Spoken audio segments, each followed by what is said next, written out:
Welcome to RGN info. జిఎఫ్ఎల్ఎన్ 75 days action ప్లాన్లో భాగంగా ఫిబ్రవరి 12న 3, 4, 5 తరగతుల తెలుగుకు సంబంధించి నిర్వహించవలసిన కృత్యాలను గురించి తెలుసుకుందాం. ముందుగా స్ట్రీమ్ గ్రూప్. ఇందులో సంభాషణ యాక్టివిటీ పరిసరాల అవగాహన.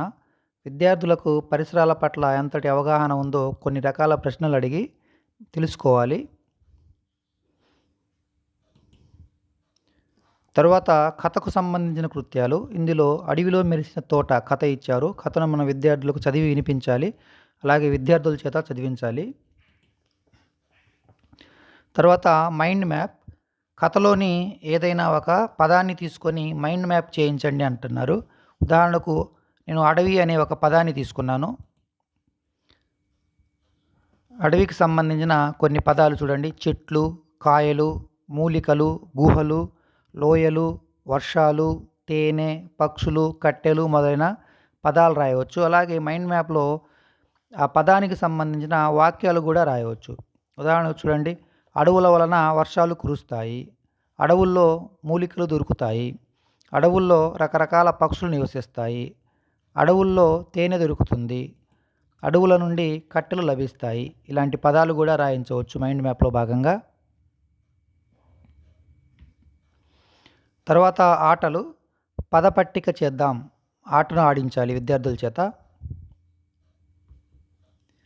తర్వాత మౌంటైన్ వాళ్లకు సంభాషణ యాక్టివిటీ వచ్చేసి ఏవైనా కొన్ని వాక్యాలతో సొంతంగా కథ తయారు చేయాలి. ఉదాహరణకి ఇక్కడ చూడండి, పైన 5 వాక్యాలు ఇచ్చాను. ఒకరోజు పులి ఒక ఆవును పట్టుకుంది. 2, ఆవు తన దూడకు పాలిచ్చి తిరిగి వస్తానని మాటిచ్చింది. 3, పులి నమ్మి విడిచిపెట్టింది. 4, ఆవు నిజంగా దూడతో కలిసి తిరిగి వచ్చింది. 5, ఆవు నిజాయితీ చూసి పులి వాటిని క్షమించి విడిచిపెట్టింది. ఈ విధంగా వాక్యాలు రాయాలి ముందుగా. తర్వాత ఆ వాక్యాలతోనే కథ రాయాలి. చూడండి కథ. ఒకరోజు పులి అడవిలో మేత మేస్తున్న ఒక ఆవును పట్టుకొని చంపబోయింది. అప్పుడు ఆవు తన దూడకు పాలిచ్చి తిరిగి వస్తానని చెప్పింది. ఆవు మాటలను పులి నమ్మి ఆవును విడిచిపెట్టింది. కాసేపటి తర్వాత ఆవు నిజంగా దూడతో కలిసి తిరిగి పులి వద్దకు వచ్చింది. ఆవు నిజాయితీ మెచ్చుకొని పులి ఆవును దూడను విడిచిపెట్టింది. తర్వాత కథకు సంబంధించిన కృత్యాలు. ఇందులో అడవిలో మెరిసిన తోట కథ ఇచ్చారు. ఈ కథను మన విద్యార్థులకు వివరించాలి, అలాగే విద్యార్థుల చేత చదివించాలి. తర్వాత మైండ్ మ్యాప్.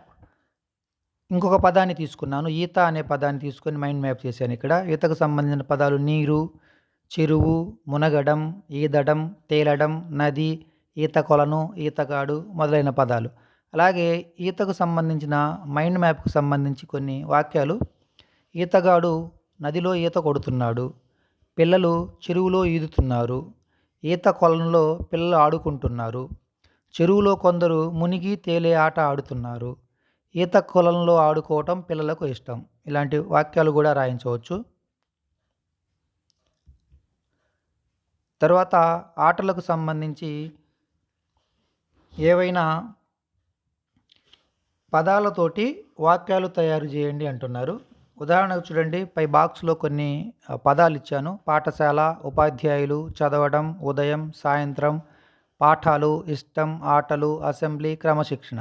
ఇలాంటి కొన్ని పదాలను ఉపయోగించి మనం వాక్యాలు రాయవచ్చు. కింద చూడండి, 1వ వాక్యము, నా పాఠశాల అంటే మాకెంతో ఇష్టం. 2, మా ఉపాధ్యాయులు పాఠాలు బాగా చెబుతారు. 3, ప్రతిరోజు ఉదయం అసెంబ్లీ నిర్వహిస్తారు. 4, మా పాఠశాల విద్యార్థులు క్రమశిక్షణతో మెలుగుతారు. 5, ప్రతిరోజు సాయంత్రం ఆటలు ఆడుకుంటాము. ఈ విధంగా పదాలతోటి వాక్యాలు రాయించవచ్చు. తర్వాత స్కై గ్రూప్కు సంబంధించి సంభాషణ యాక్టివిటీ.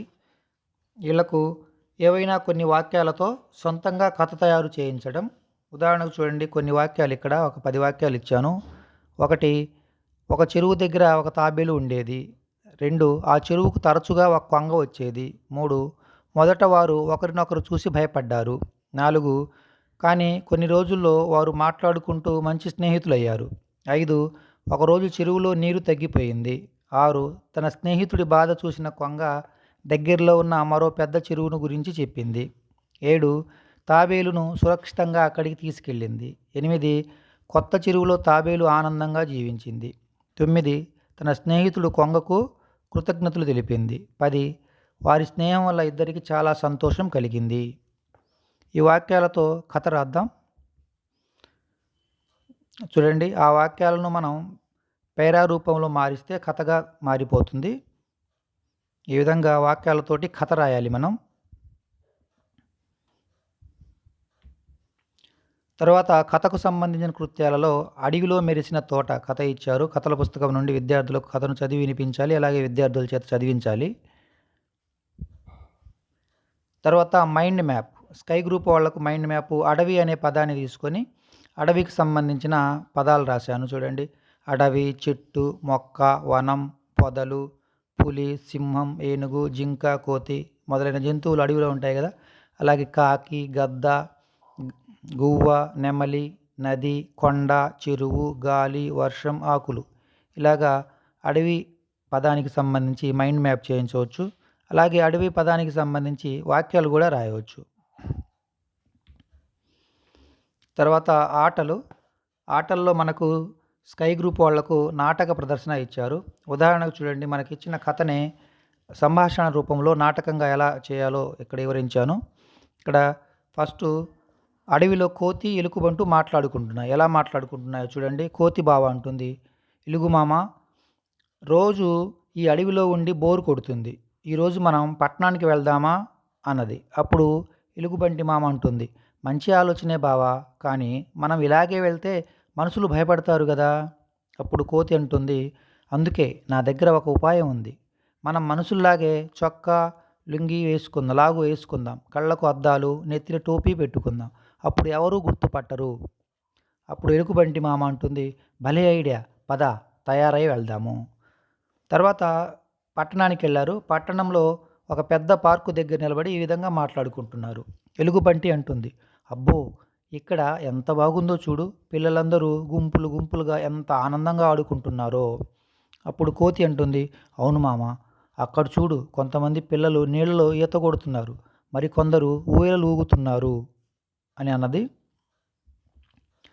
తర్వాత ఎలుగుబంటి మామ అంటుంది, నిట్టూరుస్తూ, మన అడవిలో కూడా మన పిల్ల ఆడుకోవటానికి ఇలాంటిది ఒకటి ఉంటే ఎంత బాగుండు. అప్పుడు కోతి అంటుంది, అవును మామ, నాకు అదే అనిపిస్తుంది. మనం తిరిగి వెళ్ళాక దీని గురించి ఏదో ఒకటి చేయాలి. తర్వాత అడవిలో ఒక పెద్ద మర్రి చెట్టు దగ్గర చేరి మాట్లాడుకుంటున్నారు. కోతి బావ అంటుంది, ఎలుగుమామ, ఆలోచిస్తే పని అవ్వదు. మనం ఇక్కడే ఆ పార్కు తయారు చేద్దాం. ఆ మర్రి చెట్టు దగ్గర గుంత తీద్దాంరా.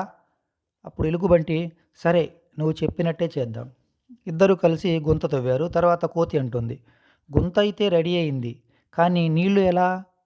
ఎలుగుబంటి అంటుంది, ఆ పక్కనే ఉన్న చిన్న కొండవాగు నుండి ఒక కాలువ తవ్వి నీళ్లు ఇక్కడికి రప్పిద్దాం. కాలువ తవ్వారు, నీళ్లను నింపారు, చుట్టూ రాళ్లు పేర్చారు. తర్వాత కోతి బావ అంటుంది, అద్భుతం, పిల్లల కోసం చిన్న ఈత కొలను తయారైంది. తర్వాత ఎలుగుబంటి మామ అంటుంది, మరి ఊయలల సంగతి ఏంటి? కోతి అంటుంది, మనం మర్రి చెట్టు ఊడలు ఉన్నాయి కదా, వాటికి చక్కగా చెక్క పలకలు కడదాం, అవే ఊయలలు. ఎలుగుబంటి మామ అంటుంది, వావ్, సూపర్ ఐడియా. అలాగే జంతువులు బయటికి వెళ్లకుండా ఎండు వెదురుతో కంచె కడదాం. కోతి బావ అంటుంది, నేల మీద మెత్తని గడ్డిని పరిచి అక్కడక్కడ రంగురంగుల పూల మొక్కలు నాటుదాం.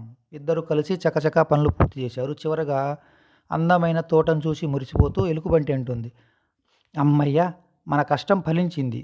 చూడు బావా, మన తోట ఎంత అందంగా ఉందో. కోతి అంటుంది, అవును మామ, ఇక మన పిల్లలు కూడా ఆనందంగా ఆడుకోవచ్చు. చూడ చక్కని తోట తయారైంది. ఈ విధంగా మనం నాటక ప్రదర్శన, సంభాషణ రూపంలో నాటక ప్రదర్శన చేయించవచ్చు.